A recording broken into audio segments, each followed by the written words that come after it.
Class पिछला जो हमारा यूनिट था वो था यूनिट 1 और उसका जो सेक्शन हमने पढ़ा था वो बी था। ठीक है। और उस यूनिट का नाम था organisational structures and culture, structuring, retrenchment and designing. ठीक है। अभी जो हमारा लास्ट पार्ट है यूनिट 1 का वो है सी, और उसका जो नेम है management functions and its applications to nursing strategic planning. What are the main management functions. जो मैनेजमेंट है, जो हम नर्सिंग की जब हम प्लान करते हैं, जो भी हमने सेटिंग प्रायोरिटी सेटिंग्स बनाई होती हैं, जो भी है हमने जिस तरह से उसको मतलब प्लान किया होता है और हमने उन फंक्शंस को परफॉर्म करना है। तो वो जो मैनेजमेंट फंक्शंस होते हैं, ठीक है, वो कौन से होते हैं। ठीक है। बाद में हम पढ़ेंगे कि हम उसको काम उस पे काम कैसे करेंगे या उनको किस तरह से हम प्लान करना है उन फंक्शंस को भी। तो सबसे पहले हम पढ़ेंगे what are the main functions, ठीक है, of management. Number 1 is planning, organising, leading, controlling and evaluating. मैंने आपको पहले भी बताया था कि अभी हम कम्युनिटी में और जो भी लीडरशिप में हम पढ़ेंगे उसको आपने सबने उसको आपने करना है, उसके साथ कंपैरिजन करना है। जो आपका एनसीपी है, ठीक है। जब आप उसको उसके साथ कंपैरिजन करके पढ़ेंगे ना, तो आपके लिए ये फंक्शंस और ये सारे पॉइंट्स और ये सब चीजें पढ़ना बहुत इजी हो जाएगा। तो सबसे पहले प्लानिंग है। तो प्लानिंग आप लोगों को पता है हम प्लानिंग कैसे करते हैं। जब हमारे जो सब्जेक्टिव एंड ऑब्जेक्टिव डेटा है वो हमारे पास एक पूरी तौर पे हमारे पास मौजूद होता है। जब हमारे पास अपनी इंफॉर्मेशन और जो हमने इंफॉर्मेशन जाके ली या उधर से जिस भी जगह से लेनी है, जहाँ पे हम जिस चीज पे हम काम कर रहे हैं, वो हमारे पास दोनों चीजें मौजूद हैं, तो हम तभी प्लानिंग कर सकते हैं। ठीक है। Setting objectives and determining how to achieve them. ठीक है। इसमें हमने ऑब्जेक्टिव्स अपने ऐड करने हैं, मतलब हमने ऑब्जेक्टिव्स सेट करनी है कि इस चीज पे हमने काम करना है, फिर हमने उसको डिटर्मिन करना है कि अब हम इनको अचीव कैसे करेंगे। ठीक है। For example a nurse manager planning staff schedules to ensure adequate, ठीक है, कवरेज। जैसे आपके रोस्टर्स बन के आते हैं, इसकी एग्जांपल सिंपल एक ही आ जाती है। ठीक है। Organising arranging resources to carry out the plans. Organising मतलब आपने किसी चीज को अरेंज किया, मतलब जो जो चीजें आपके पास अवेलेबल है आपने उनको one by one step by step उसको अरेंज किया है कि ताकि आप उन चीजों को किस तरह से यूज कर सके। इसके एग्जांपल में क्या आ जाता है, allocating nursing staff to different departments based on the patient needs. इसमें सिंपल एग्जांपल वही आपका रोस्टर आ गया, पहले आपका उन्होंने शेड्यूल बनाया कि ये नर्सेज है, इतनी नंबर ऑफ नर्सेज है हमारे पास, इतने नंबर ऑफ हमारे पास डिपार्टमेंट्स हैं। अब वो एलोकेट कर रहे हैं कि ये इतना नंबर ऑफ नर्सेज हमारे पास इस डिपार्टमेंट में जाएगा, इतनी नंबर ऑफ नर्सेज इस डिपार्टमेंट जाएंगी। एंड में वो क्या कर देते होते हैं कि उन नंबर्स में से भी अब वो नाम देखेंगे कि ये स्टूडेंट या ये नर्स में इस जगह पे चाहिए। Leading motivating and directing people to work towards organisational goals. ठीक है। एग्जाम्पल इसकी क्या, a nurse manager encouraging staff to follow new new patients protocols, ठीक है, केयर प्रोटोकॉल्स। कंट्रोलिंग, आपने उस चीज को कंट्रोल कैसे करना है, आपने मॉनिटर करेंगे परफॉर्मेंसेस को, ठीक है, अपनी नेसेसरी अरेंजमेंट्स बनाएंगे, एडजस्टमेंट्स करेंगे। ठीक है। Reviewing patient care report to ensure quality standards are met. evaluating assessing outcomes to improve future performances. ठीक है। फिर आपने जो भी चीजें प्लान की है, ऑर्गेनाइज की है, उसको कंट्रोल किया है, ठीक है, उसको मैनेज किया है, अब आपने अपनी उस पूरे प्रोसेस को एवेल्युएट करना है कि हमें कहाँ कहाँ पे रिक्वायरमेंट नीड है कि हम उसको चेंजेस करें, इस तरह। ठीक है। एग्जाम्पल में आ जाता है conducting performances review with nursing staff to identify areas for improvement. How do managers use these functions. अब हमने जो फंक्शंस पढ़े हैं, अब हमने देखना है कि वो जो मैनेजर्स हैं हमारे, फॉर एग्जाम्पल नर्सिंग है, जो भी पैरामेडिकल स्टाफ है, कुछ भी हो सकता है, किसी भी ऑर्गेनाइजेशन में भी हो सकता है, वो इन फंक्शंस को किस तरह से यूज करते हैं। ठीक है। Number 1 planning. प्लानिंग है तो वो किस तरह से यूज करेंगे, ये खुद अपना वो स्ट्रेटेजिक प्लानिंग बनाएंगे जिसमें लॉन्ग टर्म उनको प्लानिंग चाहिए, क्या करना उन्होंने, focusing on the organizational directions. Example developing a 5 year plan to improve patient care services. Operational planning फिर करेंगे वो। शॉर्ट टर्म प्लानिंग, पहले उन्होंने लॉन्ग टर्म प्लानिंग किया फिर शॉर्ट टर्म प्लानिंग किया, वो फोकस करेंगे on day to day operations. Examples daily scheduling of nurses to ensure each shift is adequately staffed. ठीक है। Organising resource allocation, distributing resources effectively, assigning medical equipments to different ward based on needs. Role definition आ जाएगी फिर, clearly defining roles and responsibilities, example design designating specific tasks to nursing assistant and registered nurses. ठीक है। Leading में क्या होता है, communication and motivation. Communication में क्या आएगा, in ensuring clear and open communication, holding regular staff meeting to discuss updates and address concerns. Motivation, encouraging and motivating staff, recognizing and rewarding outstanding nursing performance, controlling performance monitoring, keeping track of staff performance। Example आ जाएगी, using patient feedback to assess the quality of nursing care, quality control, ensuring standards are met। example, conducting audits of patient care record।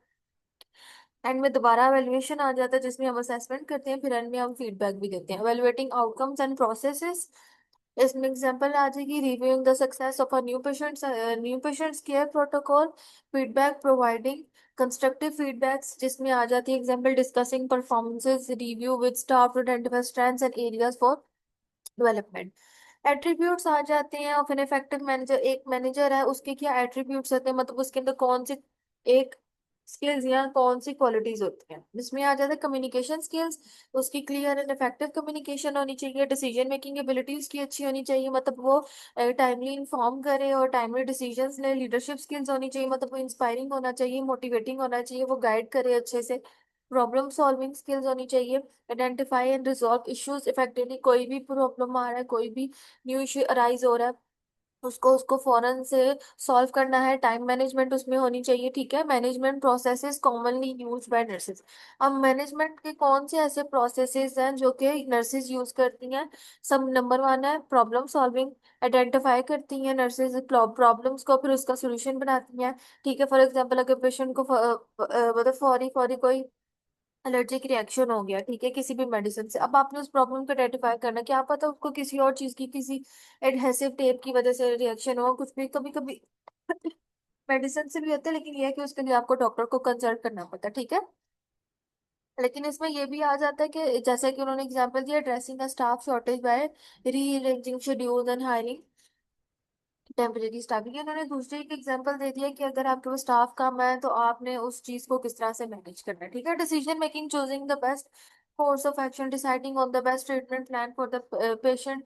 Communication, sharing information clearly and effective. For example, जब आप एक दूसरे को over देते हैं तो ये चीज बहुत इंपॉर्टेंट होती है। Delegation, assigning task to appropriate staff. अब ये नहीं है कि एक ही स्टाफ को आप सारा काम देते जा रहे हो। आपको जब आप असाइन करते हो तो आपको पता होना चाहिए कि आपने इक्वली डिस्ट्रीब्यूट करना है। Delegation, assigning task to appropriate staff. Example आ जाती है, delegating routine task to nursing assistants to free up registered nurses for more complex care. ठीक है। हाउ डू नर्सेस मैनेजर्स, जो नर्स मैनेजर्स होते हैं, वो मोनिटर वो किस तरह से मोनिटर करते हैं, ठीक है, अपने एरियाज को।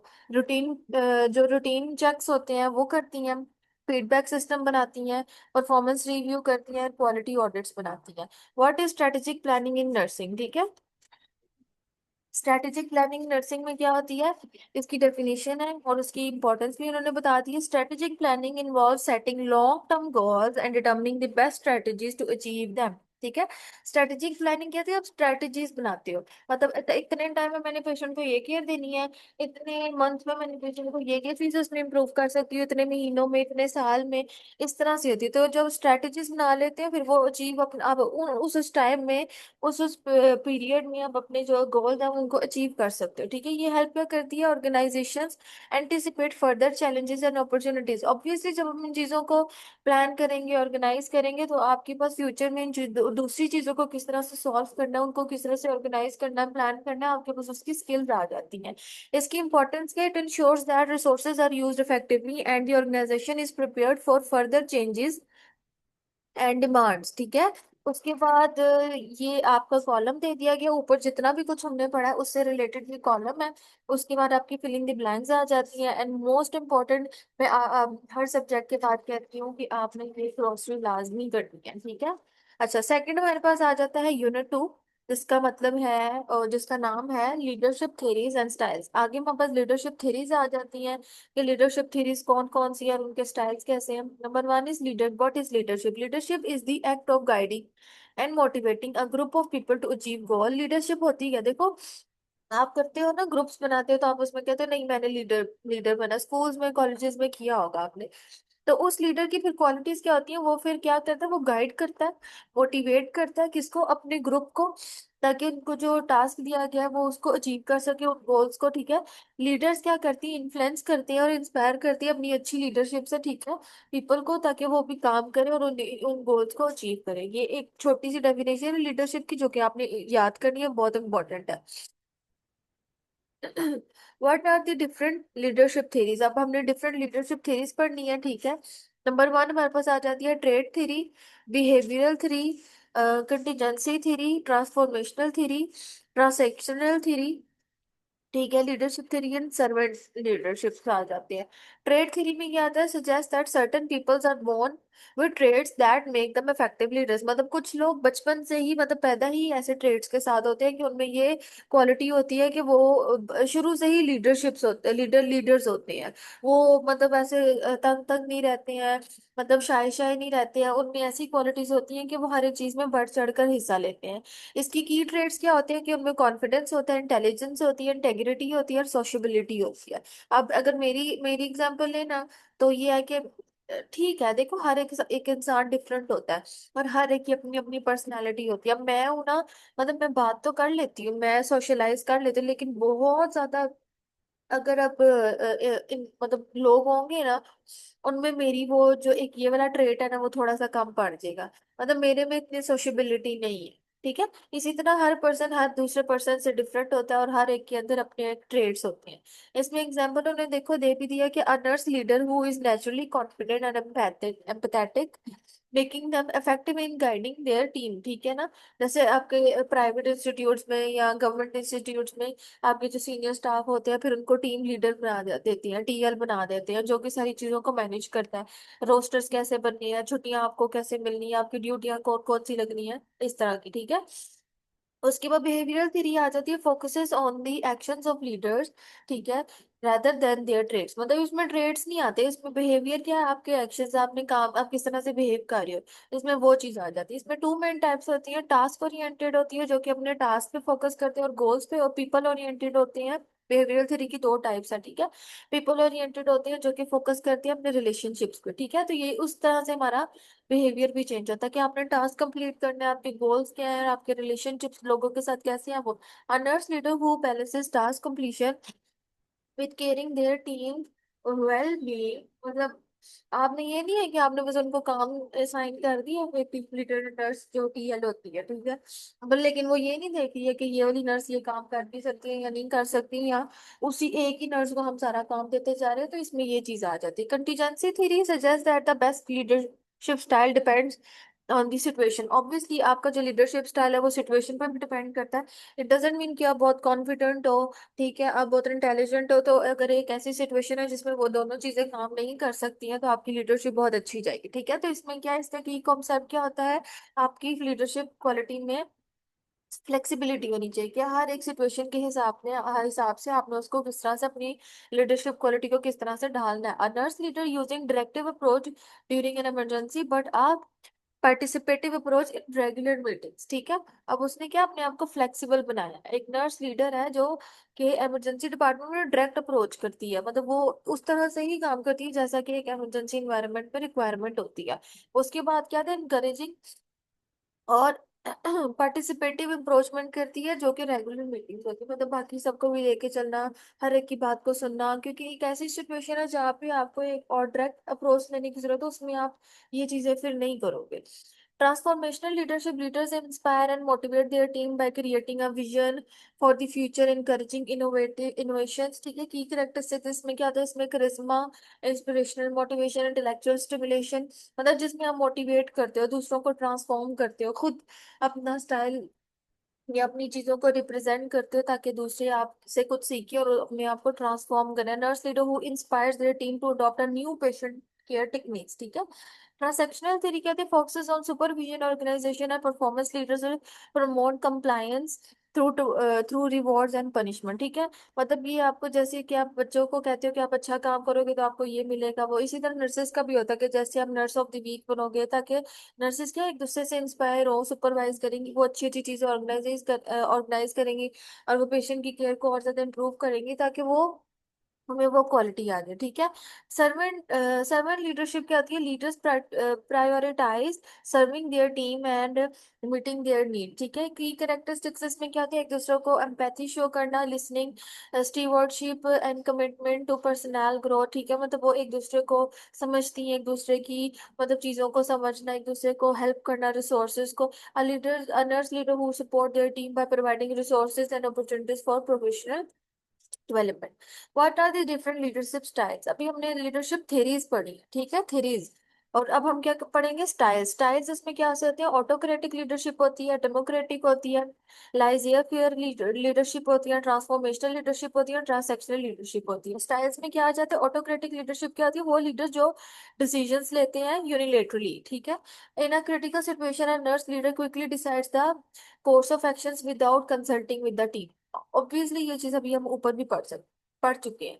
डेमोक्रेटिक में क्या होता है? इसका उल्ट स्टेशन होता है, इसमें वो सबके साथ डिस्कशन करती है, सबके साथ डिसीजन लेती है, सबको मिला के करती है, ठीक है। लाइजियर फेयर में क्या होता है? Leaders provide little guidance and allow team members to make decision. For example, आपका टीम लीडर सिर्फ आपको एक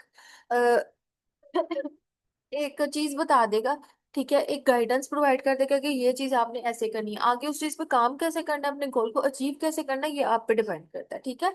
ट्रांसफॉर्मेशन लीडर इंस्पायर, वही ऊपर वाली बात है कि आपका जो लीडर है आपको इंस्पायर करेगा, और फिर आपके जो ग्रुप मेंबर्स हैं उस इंस्पिरेशन, उस मोटिवेशन से कुछ सीखेंगे और अपने आप को उस तरह से ग्रो, अपने ग्रुप को उस तरह से ग्रो, उस पर काम करना शुरू करेंगे। ट्रांसैक्शनल लीडरशिप स्टाइल क्या होता है? लीडरशिप फोकस करता है अपने टास्क पे, और वो रिवॉर्ड्स को यूज करता है उनको पनिशमेंट देने के लिए या उनको मोटिवेट करने के लिए।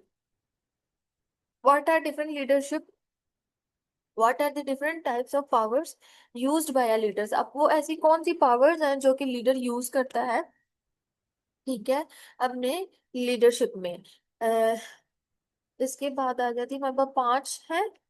How do managers and leaders differ? मतलब हमने इसमें एग्जांपल दिया है कि मैनेजर्स किस तरह होते हैं डिफरेंट अपने लीडर्स के साथ। हाउ डू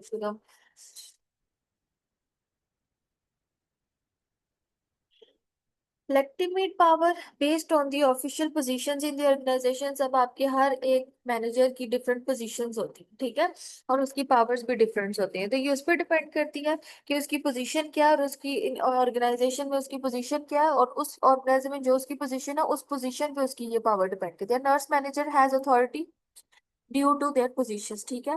फॉर एग्जांपल, आपकी जो सीनियर नर्सेज हैं, अब वो सीनियर्स है इसलिए उनके पास थोड़ी बहुत कोई पावर हो, ठीक है, जो वो डिसीजन ले सकती है। फॉर एग्जांपल, आपका रोस्टर चेंज करना, इसकी पावर उनके पास होती है, वो आप उससे चेंज नहीं कर सकते। Reward power based on the ability to give rewards, ठीक है।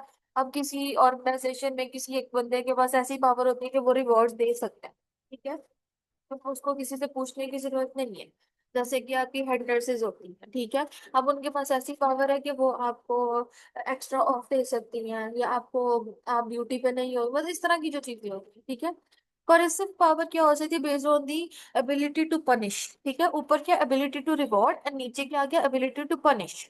एक्सपर्ट पावर क्या होती है? Based on knowledge and skill, ऐसी पावर जिनके पास नॉलेज होती है, स्किल्स होती है, और उस पे वो आपको मतलब एक्सपीरियंस प्रोवाइड कर सकती हैं कुछ भी, ठीक है।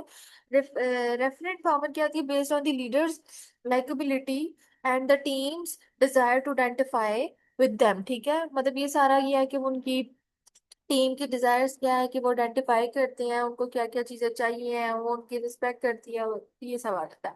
मैनेजर्स क्या होते हैं? जो कि फोकस करते हैं प्लानिंग पे, ऑर्गेनाइज करते हैं और कोऑर्डिनेट करते हैं टास्क। लीडर्स क्या होते हैं? जो फोकस करते हैं on inspiring and motivating people. Example, a nurse managers enables schedule schedules are followed, while a nurse leaders motivate the team to provide compassionate care, ठीक है। ये उन्होंने एग्जाम्पल दे दी, इंपॉर्टेंट भी है। How to become a more effective leader? आपने एक effective leader कैसे बनना, ये बहुत एक इंपॉर्टेंट है। सेल्फ अवेयरनेस आपको होनी चाहिए, ठीक है, आपकी कम्युनिकेशन स्किल्स अच्छी होनी चाहिए, आपको आप में एम्पैथी होनी चाहिए, ठीक है, फीलिंग्स ऐसी होनी चाहिए कि आप दूसरों को समझें, ठीक है, फ्लेक्सिबिलिटी होनी चाहिए कि हर सिचुएशन के साथ आप फ्लेक्सिबल हो, हर एक चीज में ढल सके, विजन आपका अच्छा आना चाहिए, ठीक है।